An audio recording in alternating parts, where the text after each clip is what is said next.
Welcome to day 2 of the 28-day photo challenge. Today, we're going to be looking at the rule of thirds. Now, most cameras have this built in, so it's just a feature that you can enable which will help a lot when trying to achieve rule of thirds into whatever kind of photography that you're shooting. Now, in the sense of rule of thirds, it's very self-explanatory in the name. You want to use a rule of third segments of the photo, both vertically and horizontally. And what this is going to do is chop up the picture into 9 elements with cross sections. Now, I'm on a rule of third line.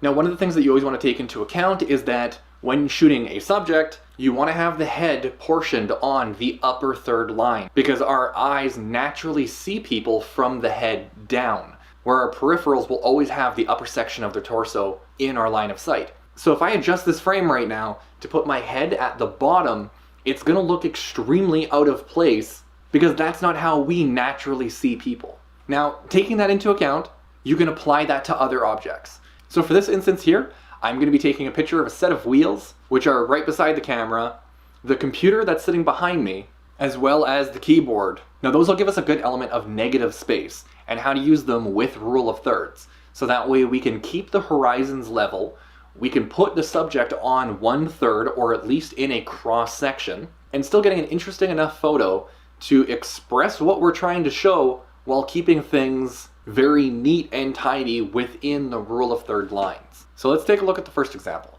Now for this first shot here of these wheels, you can see that the wheel is centered in the frame, but it doesn't actually look that good. So what we want to do is follow that same rule of thirds. We want to have the center of the wheel going directly in line with the center line of the frame. That was a very small adjustment, but already it's looking a lot better. Now because there's so much negative space on one side, but you can still see a portion of the chair on the other side, we're going to be moving the entire camera over so we can highlight one of the other rule of third lines within the center of the wheel. Now with this shot here, it's looking a lot better because we're highlighting the rule of thirds. So now that we have it framed like this, and we can see how we've actually applied rule of thirds, just taking a simple picture of a wheel next to a wall for negative space. Now let's move over to the computer. Now in this instance here, we have the computer sitting exactly like we did with the wheel, taking up 2 of the vertical third sections of the frame. But because we have elements in the other third, it just looks really out of place.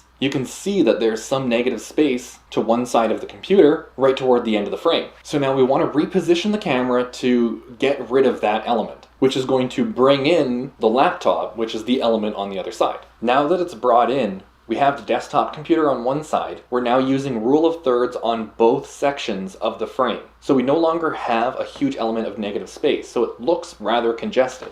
However, if we move the frame up just slightly, the lower horizontal third line now goes directly through the middle of the laptop on the desktop computer. If you isolate that into its own cube with thirds, it's now going through its own third section of the computer case. So now we're using rule of thirds on both sides of the frame as well as the rule of thirds through both elements in the frame. So if we were to take a picture right now, we've now successfully utilized rule of thirds in more than one instance in only one photo to keep something very simple yet still expressing everything that we wanted to highlight in the photo without being too congested or unorganized. Now we can move over to the third example. Now in this third example, I've put everything out of place so that way we can start fresh and use those 2 previous examples to try and figure out what we're going to do. Now the subject itself that I want to take a photo of is the keyboard, like the piano keyboard, the M Audio Code 49. So what I'm going to have to do is bring the camera in a significant amount. Now we can just bring the camera in closer, or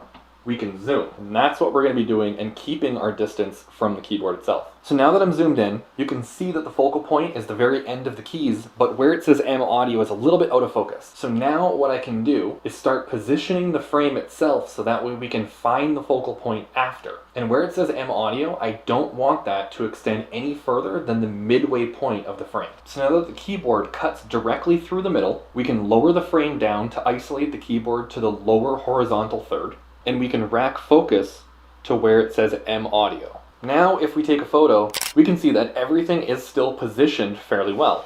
However, because we don't have lots of bokeh in the background, everything in the background is, well, it's rather in focus. So we want to isolate that to make the M Audio logo stand out.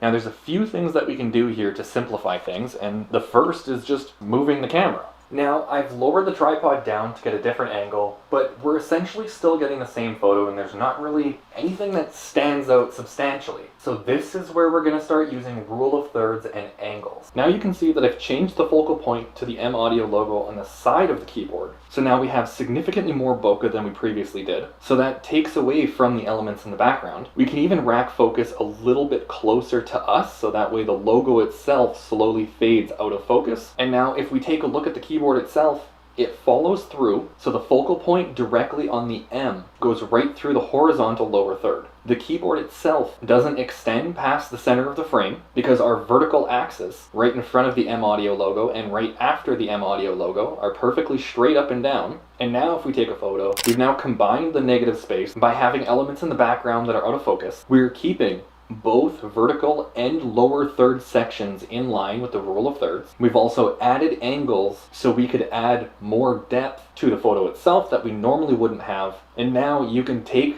all of these skills of the rule of thirds and apply them to pretty much anything that you want to take a photo of to make it look more organized, but also still accent the single thing that you wanted to take a picture of without actually changing anything about the scene itself. Now we could just simply move these things because they're just sitting on a desk, but I just wanted to illustrate that you can accent the subject that you want to see by implementing rule of thirds into different aspects by changing where you are and how you're positioned. So now I'd like to say that's all there is to it, but photography is never ending learning. There is never an instance where you know every single thing about photography. It's always experiment and see what you come up with. So you have to go out there, you got to take some bad pictures, you got to take stuff that you're not really happy with, but you have to use those as examples for how you can learn to change the way that you're taking photography by learning all of these new little micro skills and then slowly implementing them at least one at a time into whatever you're taking a picture of. So hopefully you got something useful out of this. Like the video if you liked it, subscribe if you haven't, that's cool, or don't do any of it. I'm not telling you what to do.